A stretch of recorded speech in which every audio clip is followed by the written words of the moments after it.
37-10 is your final score. The Eagles failed to get it done in Dallas. Thanks for joining us on the Postgame Show presented by Ricoh. Ike Reese, Fran Duffy, Amy Campbell. We are going to try to unpack this thing. The Eagles not really in this from the start, Ike. Yeah, I'm surprised too. I mean, obviously a big game coming up this week. We knew what was at stake, a chance to be in first place, get a division win on the road over the team that you're tied with, and just a little surprised that the team didn't come out and perform the way we expected them to. And I'm pretty sure that'll be the talk in the locker room. It's just how flat they seemed when you think about some of the miscues, the things that has continually plagued this team all year long showed up again today. I mean, last week it was the two big plays on defense in the first quarter that put them into an early hole. This week it's two big plays on offense, and that's why when people talk about why are the slow starts, why does this happen, it's not the same thing week after week. It's not, third down, they got to get better, or, they got to run the ball better. It's something different each week, and those things just kind of spiral, and it certainly did today. I mean, that's to jump out to an 0-14 hole is tough to bounce back from, and they obviously did not. Yeah, within the first 6 minutes, they're down 0-14. Yeah. Coach Peterson elects to receive to start the game, hoping to give the offense a little bit of a spark, and they didn't even really have much of a chance to get that going, Ike. Yeah, again, self-inflicted wounds. When you turn the ball over the way they did, you think about early in this game, the miscues, Fran just mentioned it. Dallas Goedert coming out fumbling on that opening drive. Dallas takes that in and scores. Then they come back, get the ball. Carson gets sacked, strip, fumble. Dallas ball again right there. So before the defense can even catch their breath, you're down 14-0. Dallas with the ball in a great situation, deep in Eagles territory, setting up for the scores. And these are the things that I'm sure they talked about all week, not wanting to happen, not allowing to happen, focusing in on not beating themselves, and to still come out and have that happen has to be very disappointing. Yeah, I think anytime you have this kind of scenario where on all three sides of the ball, you just didn't have the kind of effectiveness that you would have wanted in a division game, in a high-stakes game. It's still early. We're not even to mid-season yet, but we talked about it on the kickoff show. I mean, this was a high-stakes game. Winner goes home as first place in the NFC East, and the Eagles are coming home now. Losers of 2 straight. Still have to go on the road next week against a 5-1 Buffalo team. And then you've got Chicago, who's going to be a desperate, hungry team that was in the playoffs last year, coming back for revenge for last year's playoff loss. Yeah, I mean, we knew this would be a difficult part of the schedule that they would have to try to navigate through. And that loss last week in Minnesota didn't get off to a good start with the 3-game road trip. Thought you would be able to bounce back going up against a struggling Dallas Cowboys team that had lost 3 games in a row, including losing to an 0-4 Jets team last week. It just didn't look like the same Cowboys team from the previous 3 weeks. And for the Eagles, they pretty much resembled how they've looked all year long. I mean, they've been able to overcome it at times, but you play this way every week, you're going to lose your fair share of games. It's just difficult to come from behind when you're on the road down by double digits early in the game, and the Eagles have been living on that tightrope all year long, really trailing in just about every game with the exception of the Jets game.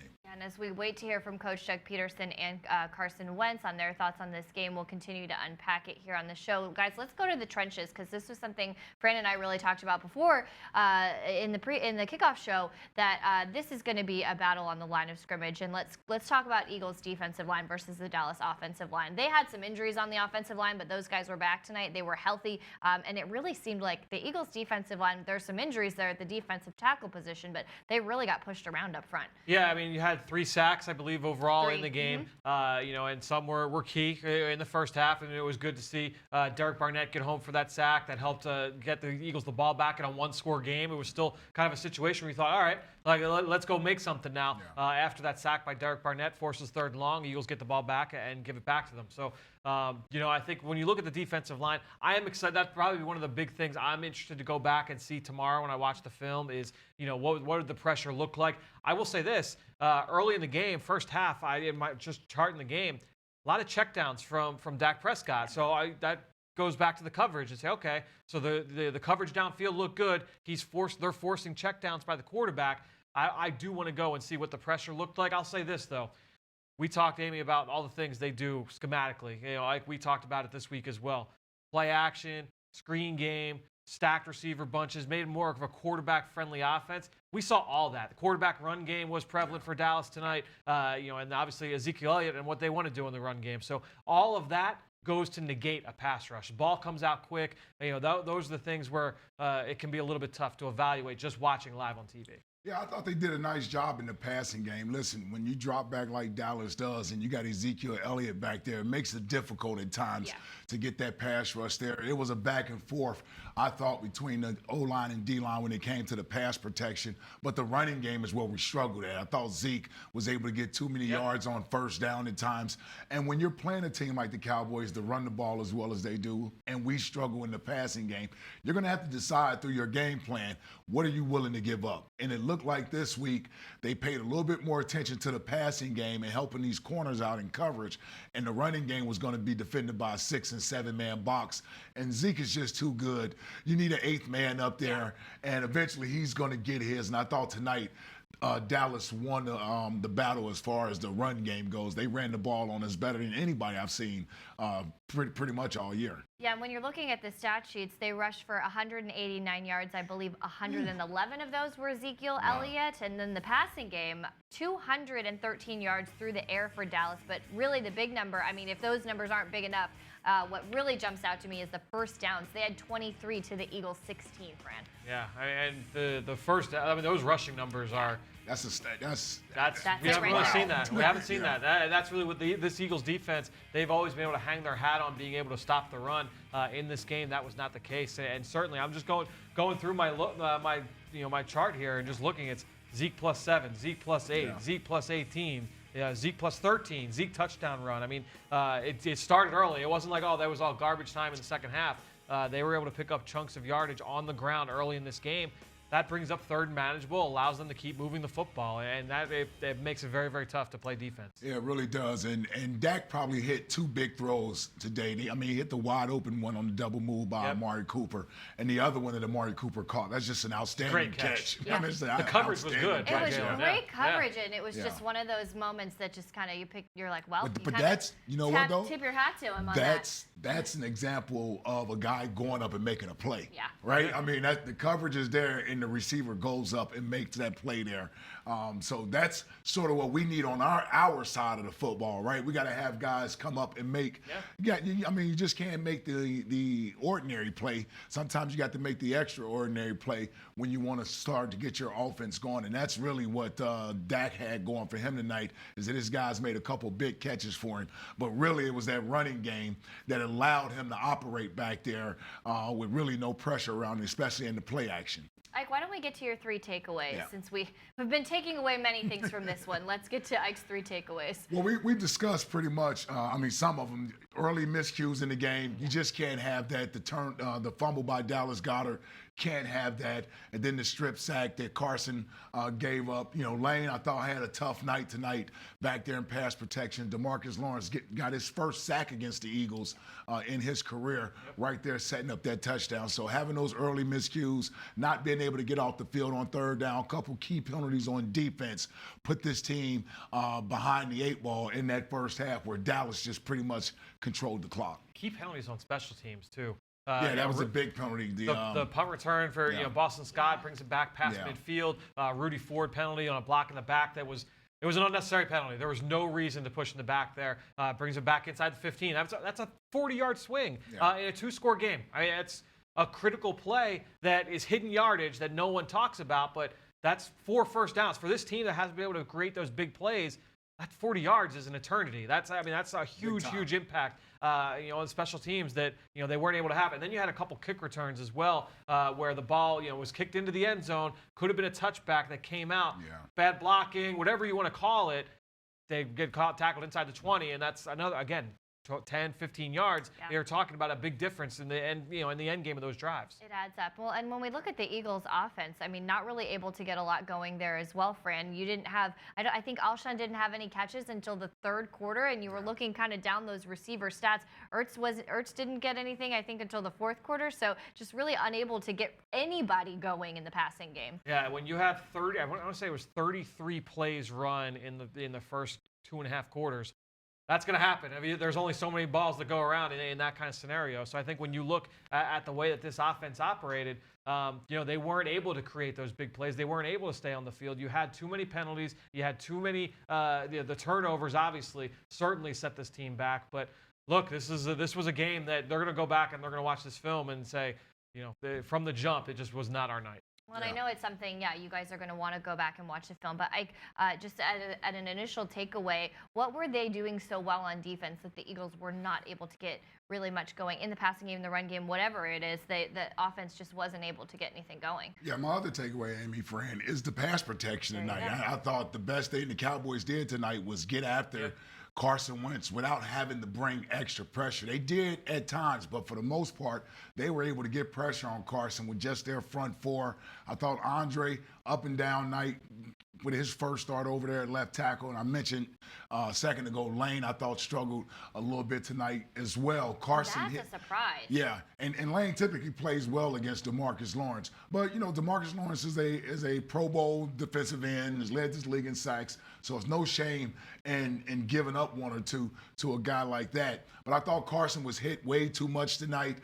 There were times where you had coverage sacks, right, where he was standing there holding the ball with no one to throw it to, and you wanted to be able to get rid of it, and they didn't, and he was hit often tonight. So I thought the pass protection kind of failed him tonight, and it makes him jittery in the pocket. When you start getting hit like that, you start to see ghosts. You either get out of the pocket too soon or you're holding on to the ball too long, and I thought they disrupted his flow tonight. Well, he was able to extend a few things just by doing what he does, but like you said, still the breakdowns with the coverage and the offensive line, still as magical as he can be in that moment, Fran, he could only do so much in those situations. Ike alluded to it earlier that at some point you also need guys to go up and make plays for you. Carson Wentz made some great plays tonight individually for himself to create in the backfield. But you also need guys to come up with some big plays on the back end for you as well. It takes two to tango. We've started watching, it's Sunday night game, so we get to watch the 1 o'clock games. We watch the 4 o'clock games.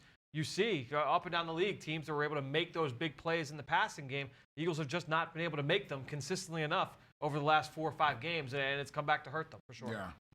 And one guy who did make big plays when he needed to was Dak Prescott. I thought Dak, when he needed to make a big throw tonight, he was able to make the throws.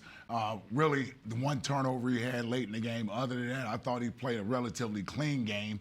Didn't force many throws, was able to run the football at times as well, and he rushed for another touchdown tonight. So in a game like this, your quarterbacks are going to have to come up big. And I thought, Carson didn't get the help that he needed to be able to come up big tonight, and Dak got the help that he needed to be able to come up big, starting with an effective running game. When you rush for over 180 yards, that's going to make life easy for your quarterback back there. Fran, let's go back and reflect on your key to the game. Obviously, you're going to want to watch the film, kind of dive in a little bit more, but at first glance, how do you evaluate? That one's going to be a tough one off the initial evaluation. We're talking about just the communication in the secondary, being able to handle all the different things that the Dallas offense was going to throw at them. I will say, saw a lot of those stacked receiver sets. So Dallas, stayed true to what they had been doing over the course of the first 6 games. And, that's stacking receivers, that's shifts, motions, a lot of variety with the formations, a lot of play action. Obviously, the run game, the screen game, we saw a lot of 2-back sets from them. So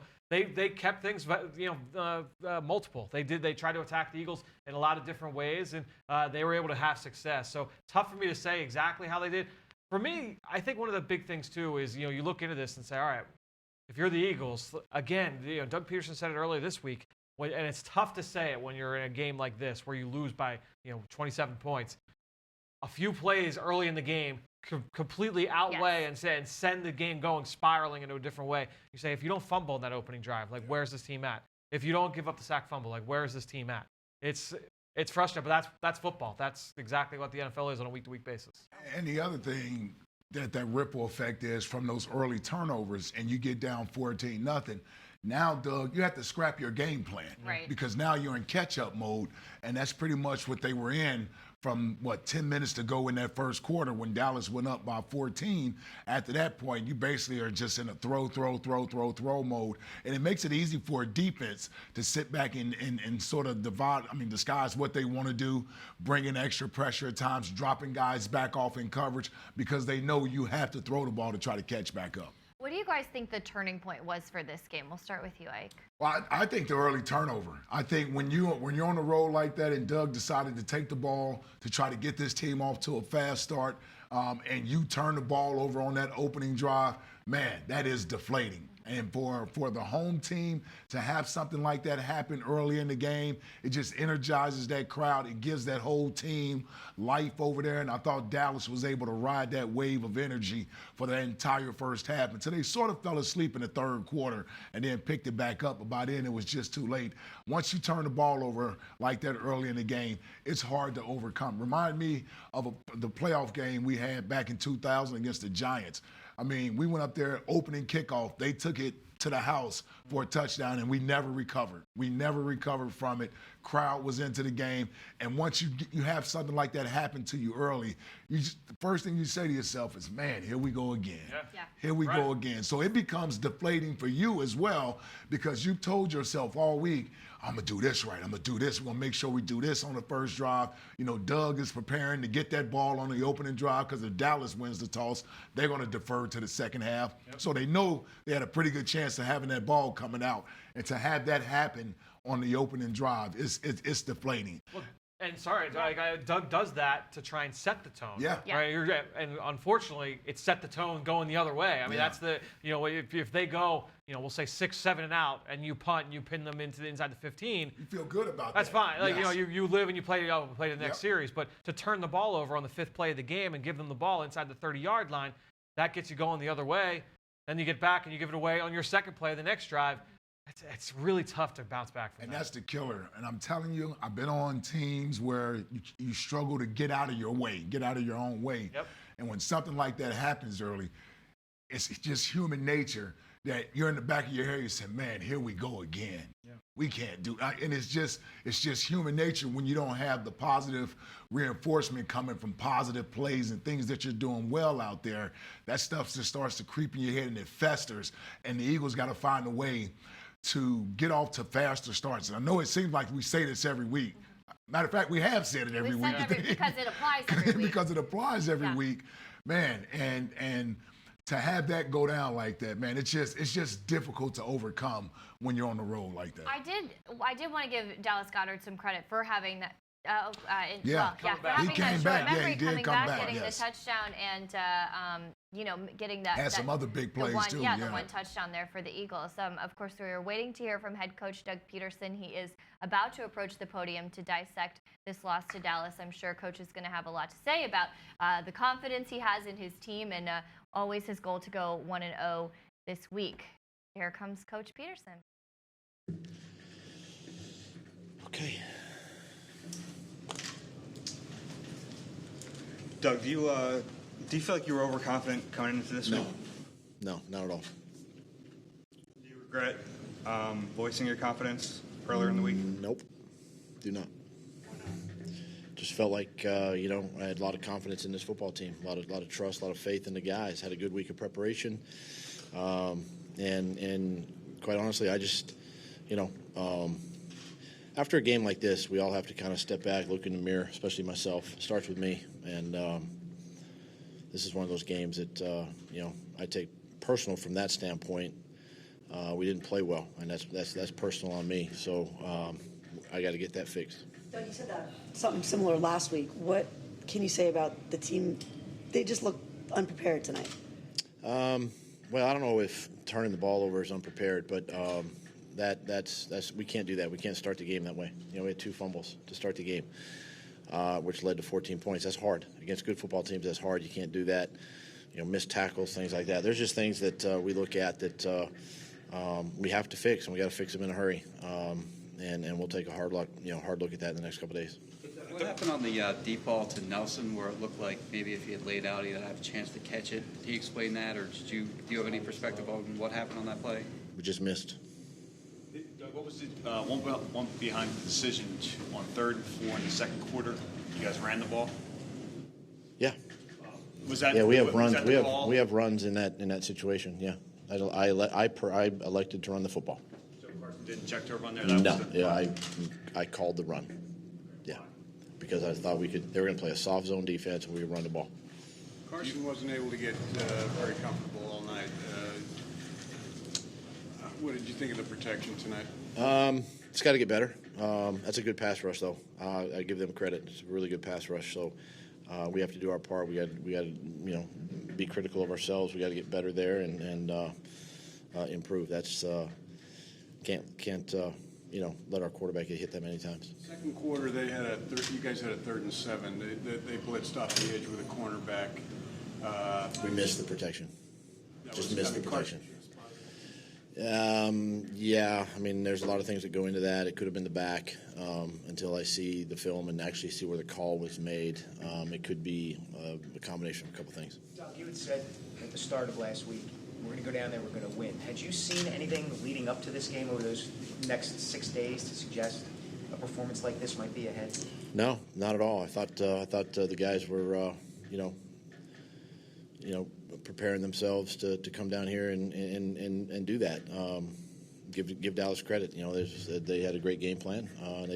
They flat out beat us. Is this the worst loss since you've been here?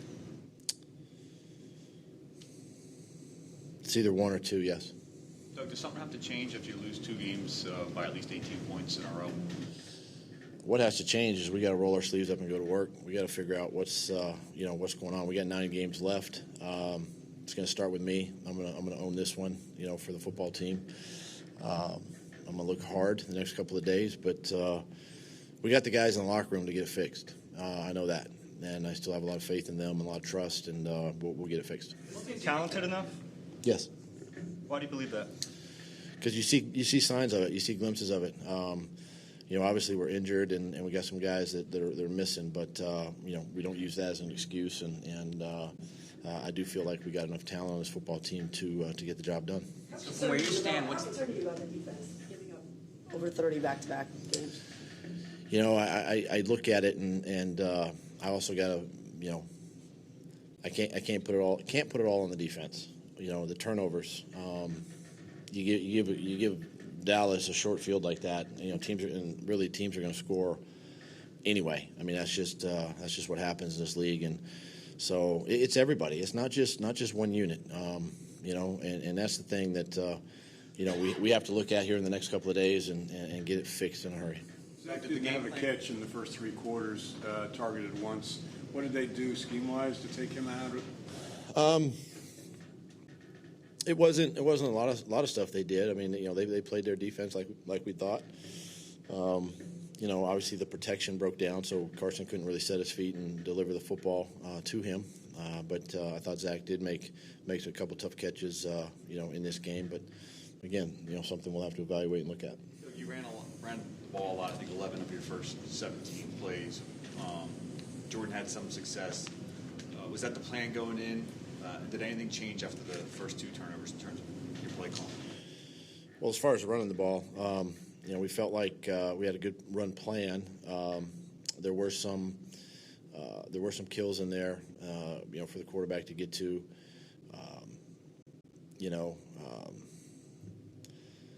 You can't listen. You fall down 14-0. Something's got to get. Something's got to change, and it kind of takes you out of your rhythm a little bit. Put a drive together, scored, got ourselves back in it, but we just couldn't seem to catch up. You tried different ways last week to wake up this team, motivate this team.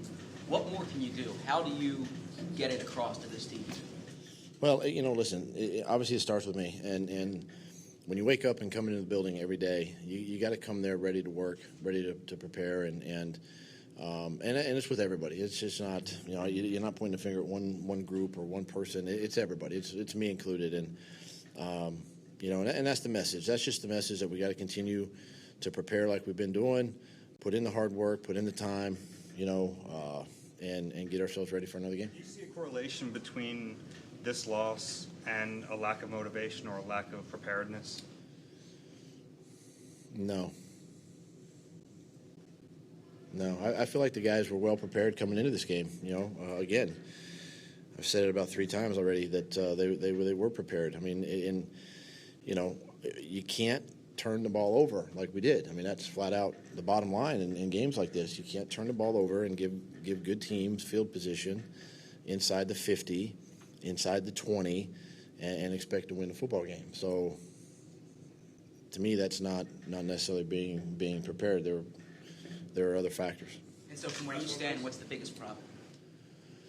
Starts with me. So I'm going to own this one. This one will be on me. Thanks. Okay, Coach saying it starts with me, which is what he has been saying, and true to form there, taking responsibility as a head coach should. Really surprising to me to hear him say this is the number 1 or number 2 worst loss since I have been here.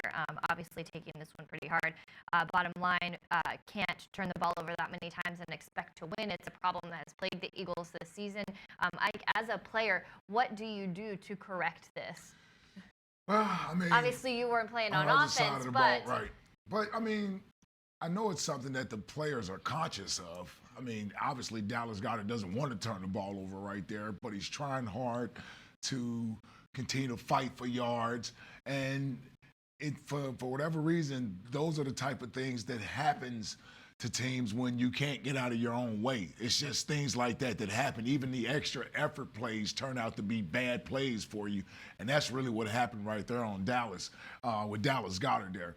The one with Carson, I mean, nothing really you can do right there. I mean, you can get better pass protection and try to get the ball out quicker, but when the ball is exposed like that, it doesn't take a whole lot for that defender to reach around there and knock the ball loose there. The one where he didn't even may have taken his eyes off the ball on the fumbled snap. You know, that was a difficult one to see right there because he's typically pretty good with that. And that's just a classic case where he took his eyes off the ball. It was a good snap, hit him right in the chest.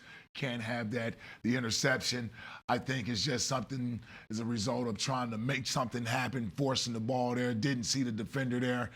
And again, when you get down by as many points as they were down, a defense is just sitting back waiting on you to throw the ball. They're sitting back in those zones and they're reading your eyes as a quarterback. And when these receivers, Carson, he's typically going to go to Alshon or Zach or Dallas Goedert. So the defense knows that as well. And they're keying in on Alshon on that play. You got a robber in the hole right there who's able to pick him off. So those are just things that happen when you're pressing, when you're trying to make something happen, as opposed to just allowing the plays to come to you. Typically, that's what happens. You typically force something bad to happen when you're sort of pressing the issue. Yeah. To me, I think, the turnovers are tough. I was texting back and forth with Ben Fennell about it. It helps me out with Eagles game plan and with Eagle Eye in the Sky. And we're talking about, all right, how are we going to talk about this for tomorrow? And he's like, with turnovers, like, what is there like, are we going to break down like 4 points of ball security? Like, there's only so much that even that the coaches can talk about with these guys. With like, they all know what it takes to protect the football and not fumble the football. I mean, they've learned that since Pop Warner. Forever. So it's nothing new that they've never heard before. There's not some magic wand that they can kind of wave over it. It's just they have to take better care of the football. Yeah. From the perspective of the defense, when you are playing from behind and you're in a hole that fast, how does it change things for a defense? It's difficult because now the coach is limited as to what he can do, and when the Cowboys are getting the ball and moving it the way they were on first down and second down, now you can't be aggressive. And because you don't want to leave single coverage out there with Amari Cooper and Michael Gallup. The difficult part is when an offense can have it either way. When they can run the ball well and hit you with the pass, your defense is basically on their heels. And to get 2 turnovers from the offense that early in the game and to have your back against the wall there early in the game, I mean, the Eagles defense really were on their heels all night from that point on. It's just hard to overcome that when you got players like that on that side of the ball that are playmakers in Amari Cooper and Ezekiel Elliott, and you give them a short field to work with, and they're able to cash in on it. It puts the defensive coordinator under a lot of stress because now he's going to say to himself, how do I get the ball back? Am I going to gamble? Right? And the Cowboys with a lead, they really just want to eat up the clock as best they can.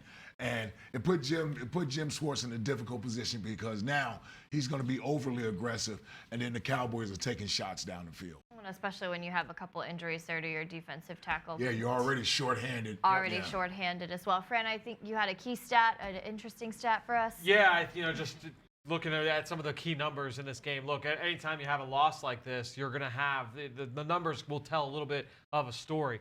Third down, money downs, right? Oh. Eagles 3 for 9, Dallas 8 for 14, over 50% conversion for the Dallas Cowboys on third down. Red zone, in terms of touchdown percentage, Eagles 0 for 2, Dallas 3 for 5, included 2 for 2. You gift wrap 14 points before 5 minutes are up in this game. Turnovers, we talked about, 4-1 in favor of the Dallas Cowboys. And then the other big one, they said this one on the broadcast. I'm assuming this number was from Pro Football Focus. Chris Collinsworth said that 11 missed tackles in the first half. Yeah. Like you won't want to get double digits in one game.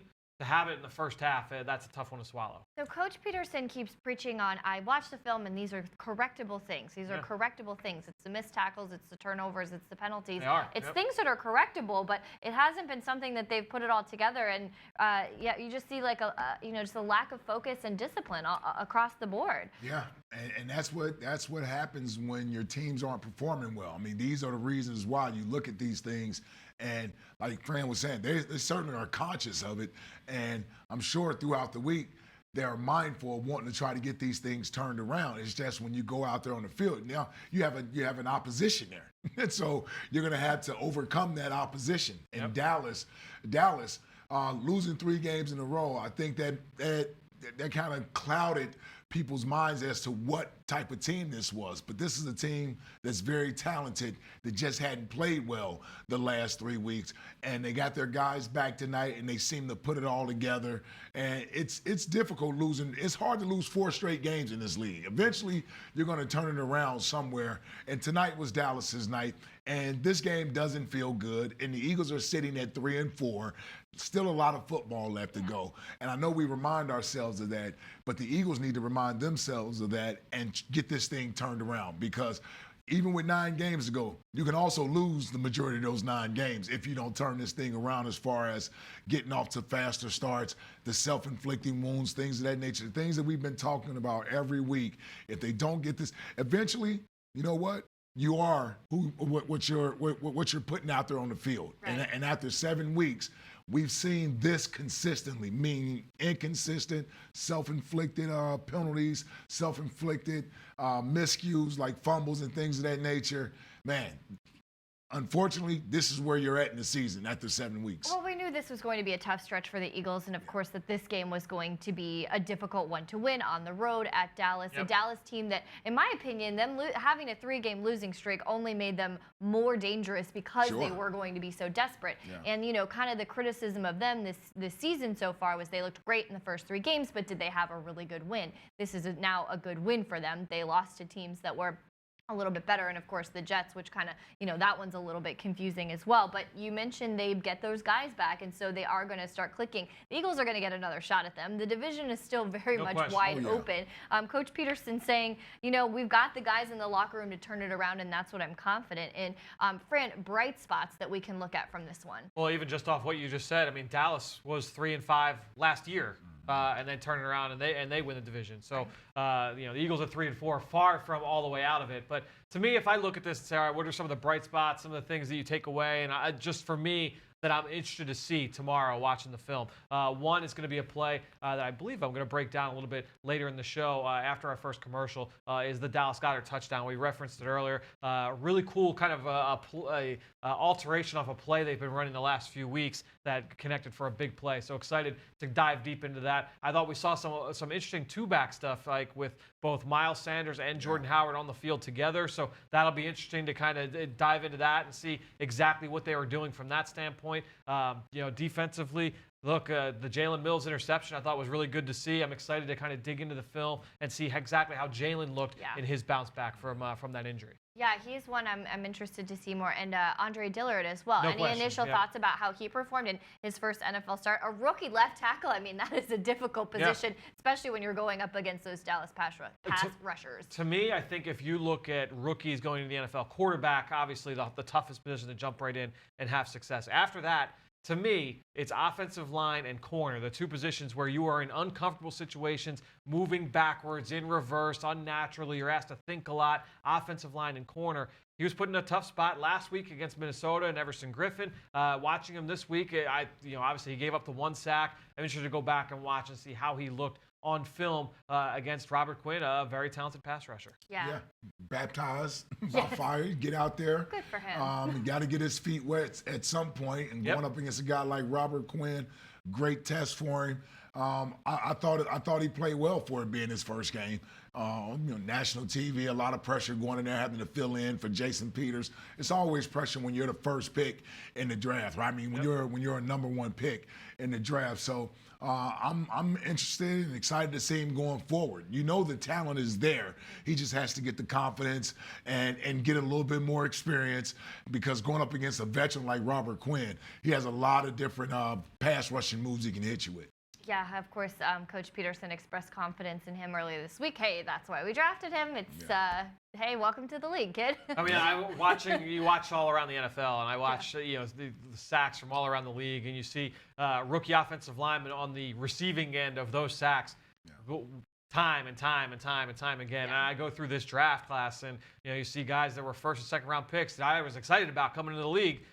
You use the word baptized. I see Jawan Taylor, who I thought was a top 10 player in this draft and would have gone to the top 15 from Florida, give up a sack or 2 every week. Not just one game against a Pro Bowl pass rusher, every week. So offensive line, a very tough position. And I thought, for the most part, he seemed to fare well. Yeah, and you know what they say, the old cliche is true. The closer you are to the ball, the more developmental that is, especially at those offensive line positions. And there he is protecting Carson Wentz in his first NFL start. As we wait for QB1 to take the podium, we're a few seconds away from hearing Carson Wentz's thoughts on this game, on this loss to the Cowboys tonight. Wentz completing 61% of his passes, and let's take a listen.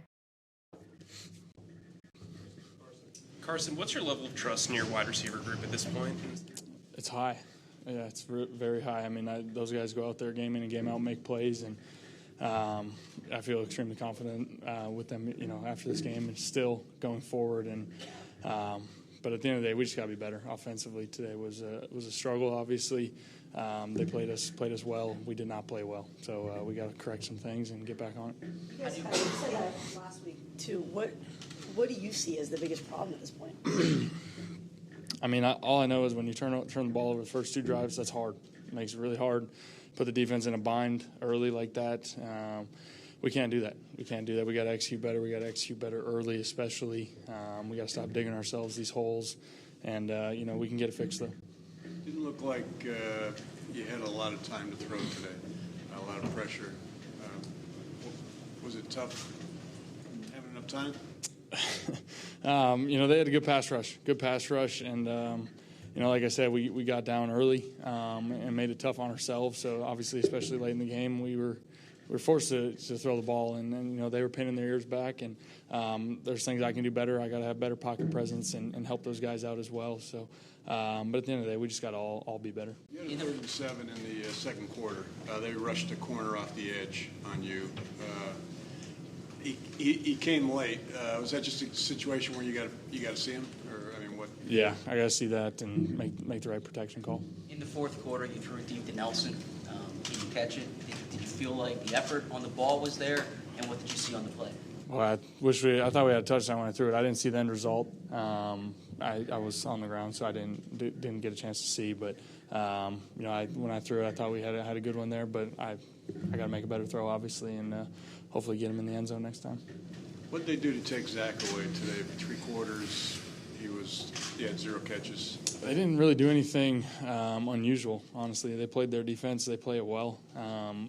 We barely had the ball the first half. We shot ourselves in the foot, got ourselves down, and they didn't really, like I said, they didn't do anything out of the ordinary. We just got to stay on the field and be better early on, especially. How do you explain the way this team started games? Because Doug made the change in terms of getting the ball first, and you guys still went into the early hole. How do you explain that? It sucks. It definitely sucks. It's something that we got to get fixed, and I thought, we came out, we were moving the ball, we were doing some good things, then the fumble happened, and that stuff happens. But it's unfortunate, and then the next drive, the same thing. I fumbled, I got to protect the ball better, and so those things are tough. It's a good defense. They made a couple plays there early and got us in a hole. Doug said this was one of the worst 2 losses he's experienced here. Where does it rank for you? I'd probably agree. I mean, especially back-to-back, the way we've played. There's things we got to fix, for sure. There's things we got to fix, but I'm confident that we can. I'm confident it's a long season, and we can get these things fixed and get her going in the right direction. Why are you confident that those are fixable things?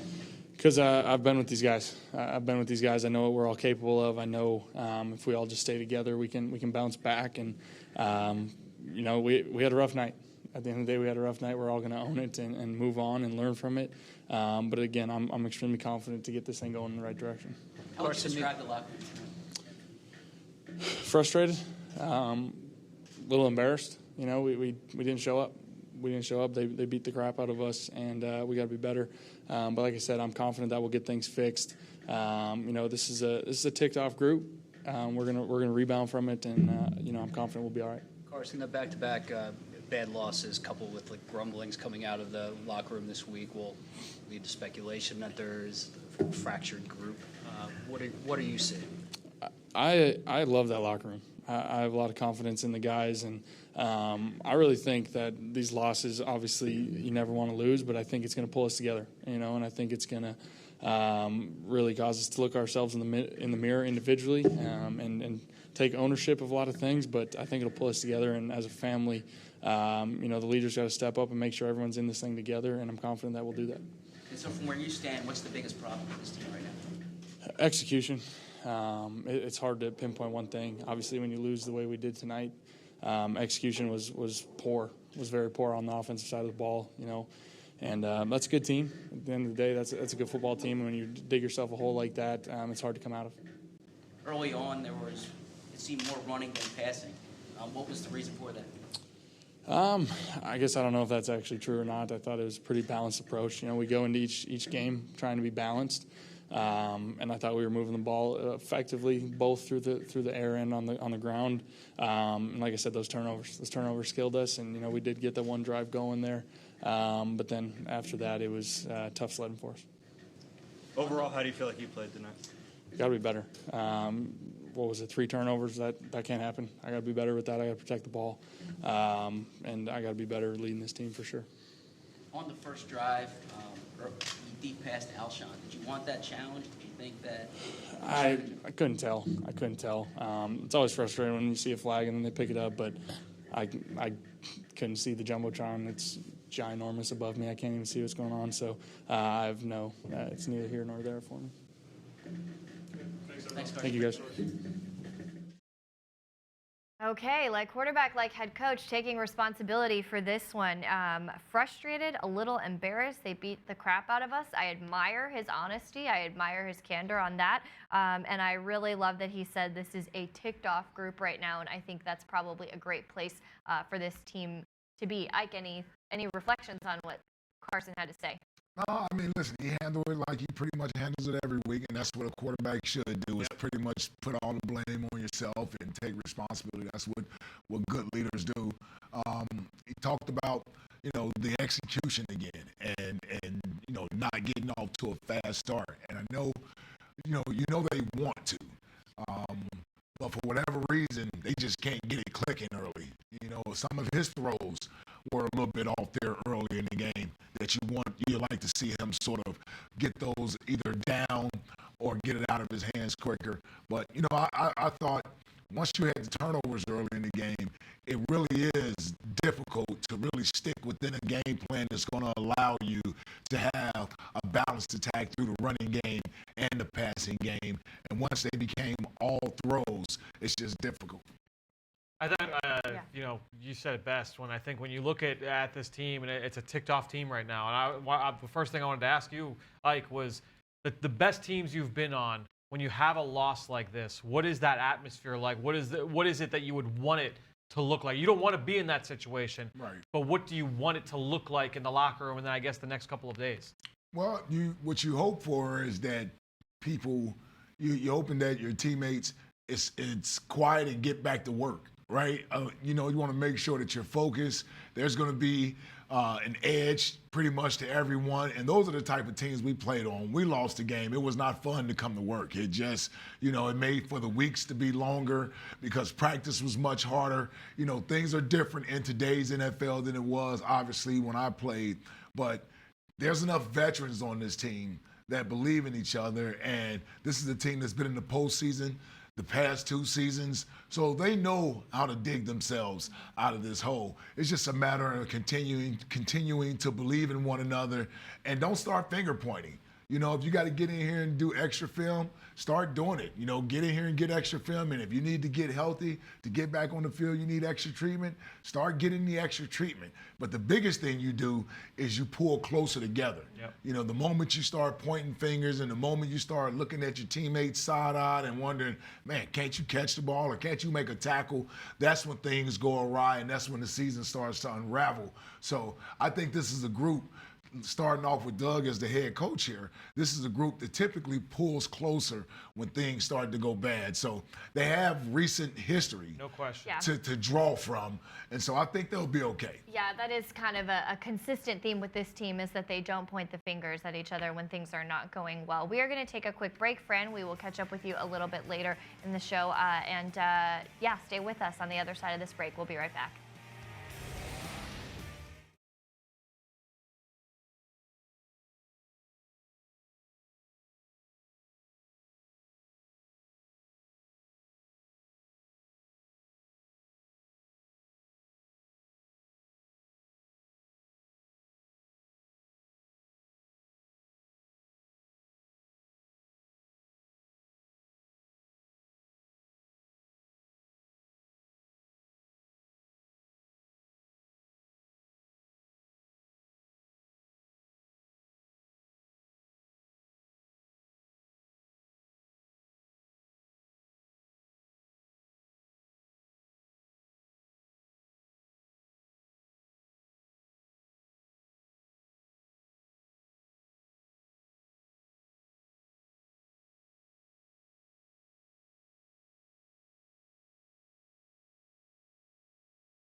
Hey there, thanks for joining us on the Postgame Show presented by Ricoh. And as we turn to our Ricoh review, Fran Duffy is taking us inside of the Dallas Goedert touchdown, the touchdown for the Eagles in this loss to the Cowboys. Goedert bouncing back from fumbling early in the game, having that short memory and getting that touchdown. Here's a closer look at that with Fran Duffy in the Ricoh review.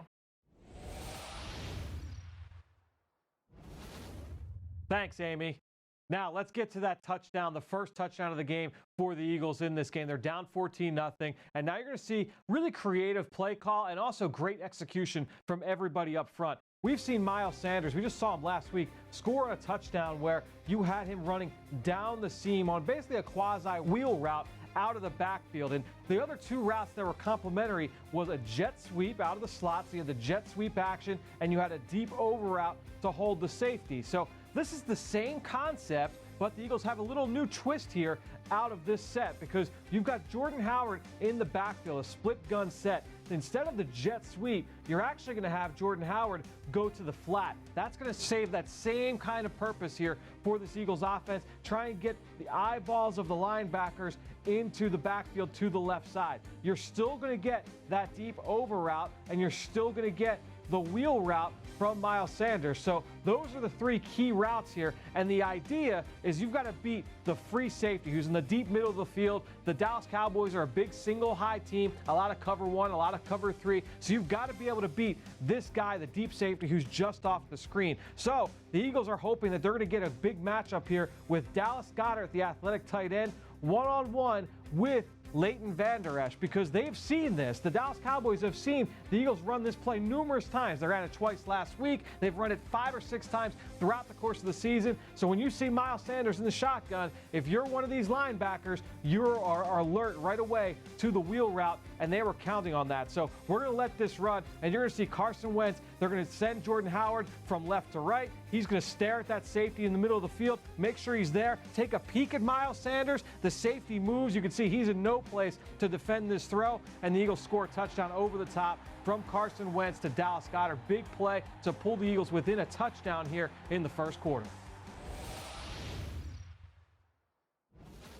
And thanks, Fran. Great stuff as always, going a deeper dive into the game in the Ricoh review there. Dallas Goedert featured in that one. When we come back, we've got the Toyota Player of the Week nominees. If you vote for that, you may win a free Toyota, so stay with us. We'll be right back.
Now is your chance to vote for the Toyota Player of the Week.